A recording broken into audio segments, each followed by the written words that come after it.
Continuing our journey with classic Epcot, let's change some scenery. Let's head over to the World Showcase, more specifically, the Norway Pavilion. Today's attraction that we'll be featuring is one of Epcot's most popular and missed attraction to this day.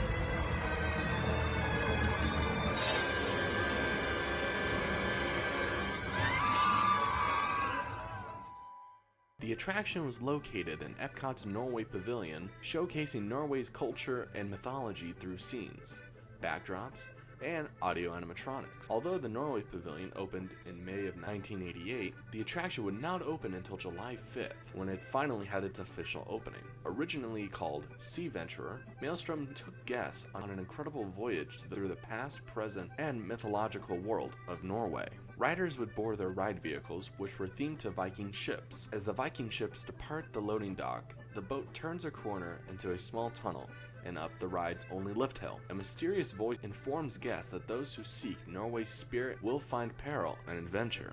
The ride vehicle reaches the top of the lift hill, and the boat passes underneath the mysterious face of Norwegian god Odin. Visitors would then find themselves transported to a version of Norwegian mythological Viking days.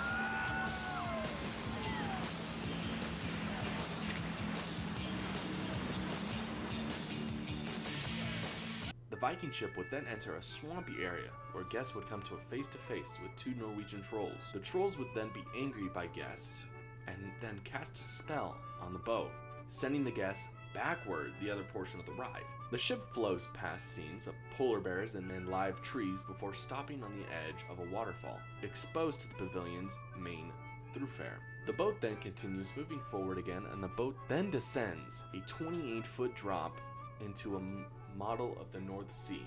The Viking ship passes extremely close to an oil rig before making its final stop to the loading dock once again. The ride's narrator then closes the ride by announcing, "Norway's spirit will always be an adventure." After exiting Maelstrom, guests could either head back to the pavilion or watch a 6-minute film on Norway's adventurous landmarks, including skiing, hiking, oil rigs, and the Kinduren Mountain. The attraction had one significant change during its whole run, sometime around 2008-2009. Instead of making guests wait in the dark fishing village, the entrance and the exit doors of the theater remained closed. Guests could only go through the darkened theater while the Spirit of Norway was showing. For the first time in, I'll be dancing through the night. I don't know if I'm elated or gassy, but I'm somewhere in that zone. 'Cause for the first time in forever, I won't be alone.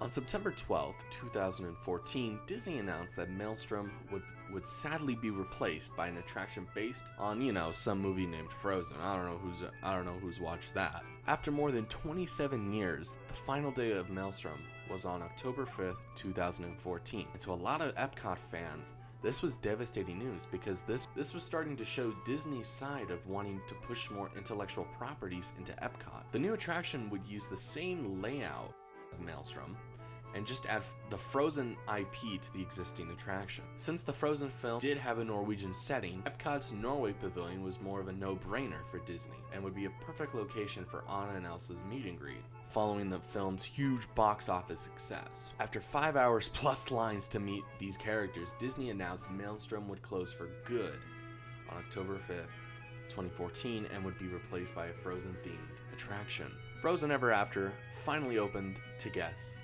on June 21st, 2016, along with the nearby indoor meet and greet location for Anna and Elsa. The Frozen Ever After ride pretty much celebrates the anniversary of the day Queen Elsa saved her sister, Princess Anna, with an unselfish act of true love, thus throttling a frozen heart and ending the eternal winter.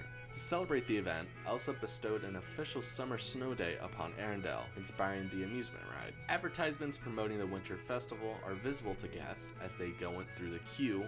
Guests would then travel through Wandering Oaken's trading post in Suona, where they would find Oaken and the Sona waving to them. Riders would then next board the once Maelstrom ride vehicles, but would still keep the original design to them, keeping the Norwegian Viking. So once guests would go off into the attraction, they would then encounter Olaf and Sven greeting guests with a rendition of Do You Want to Build a Snowman? Guests would then pass Grandpappy, one of the trolls in the films, as he would reenact the story of the film to the younger trolls. Guests would then next extend a lift towards Elsa's ice palace. When they reach the top, they find Olaf ice skating and singing for the first time in forever. Failing comedically, guests soon pass the singing Anna and Kristoff, while Sven sits on the side with his tongue stick to a pole. Two gates would then open, and guests would see Elsa above in her palace, who is then singing Let It Go, of course, while conjuring ice. Elsa would then use her powers to push the ride vehicle and guests backwards down a small dip, passing images of Elsa creating the ice palace. Guests would then encounter Marshmallow, who was featured in the first film, and the little snow guys featured in Frozen Fever. The boat would then move forward as Marshmallow spits out mist. Passing through the mist and down a short drop, riders would then pass the Arendelle Castle while fireworks were bursting over the top. Lastly, guests would reach Anna, Elsa, and Olaf, who are singing in Summer, as they return to the village and disembark.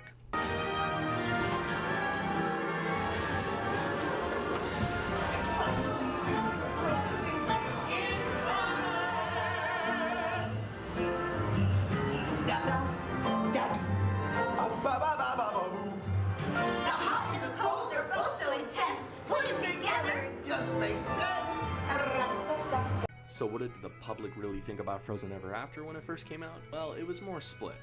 You have the Epcot purists who believe you shouldn't have any intellectual properties coming into Epcot, keeping the same 1980s feel to Epcot, which means keeping a lot of the original attractions.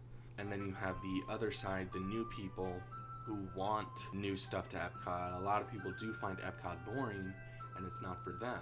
The way I view it is, when Frozen came out, that movie made a lot of money for the box office, and Disney saw that as a huge investment because they wanted to really get on that with how can we bring it into the theme parks, how can we do it to where it fits it perfectly. And with Frozen Ever After, the attraction, I think it fits the Norway Pavilion perfectly, but I think Maelstrom should have stayed.